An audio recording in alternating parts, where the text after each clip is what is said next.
You wake up, and something is wrong. The air feels thick, heavy, unnatural. You step outside, calling your family's names. No answer. You walk a little further, and the world hits you like a punch.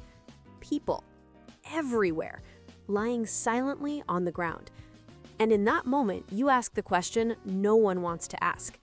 What happened here? This is not fiction. This is what survivors witnessed near Lake Nyos in 1986, one of the most chilling natural disasters ever recorded. When investigators arrived, the scene looked frozen in time. Meals half-cooked, doors open, tools dropped mid-work, as if life had been paused in an instant. More than 1,700 people gone, yet not a single sign of violence. Rumors exploded. A toxic chemical attack? A secret experiment?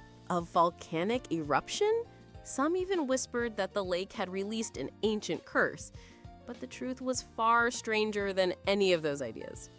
Scientists began studying the lake, and the deeper their instruments went, the darker the mystery became. The top of Lake Nyos looked perfectly normal, calm, clear, peaceful, but below, hundreds of meters down, something monstrous was hiding. The deep water was loaded with deadly amounts of carbon dioxide, trapped under enormous pressure. For years, decades even, the lake had been collecting this gas from volcanic vents beneath it. Layer after layer of CO2 dissolved into the cold bottom waters, turning the lake into a ticking bomb. And on that night, the bomb went off.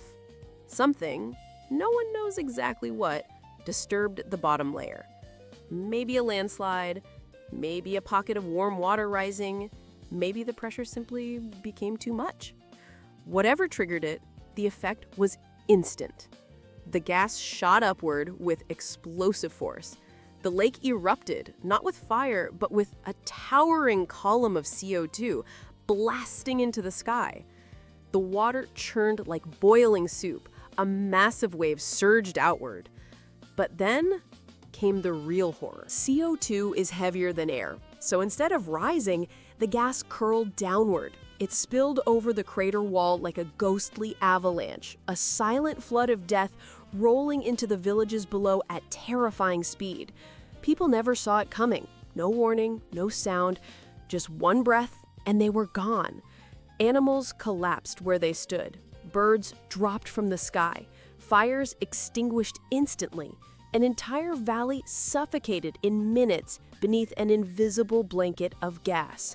By dawn, the deadly cloud had finally dispersed, leaving behind a tragedy that looked almost unreal because everything looked normal except for the absence of life. When scientists finally pieced the puzzle together, the truth stunned the world. Lake Nyos had experienced a limnic eruption, a rare and catastrophic release of CO2 from deep water. To prevent another disaster, engineers installed massive pipes into the lake, allowing the gas to escape slowly, safely. But the volcano beneath Nyos still breathes, and other lakes in the region hold even more gas than Nyos ever did. The night of the CO2 burst remains one of nature's cruelest reminders. Danger doesn't always roar. Sometimes it arrives in silence.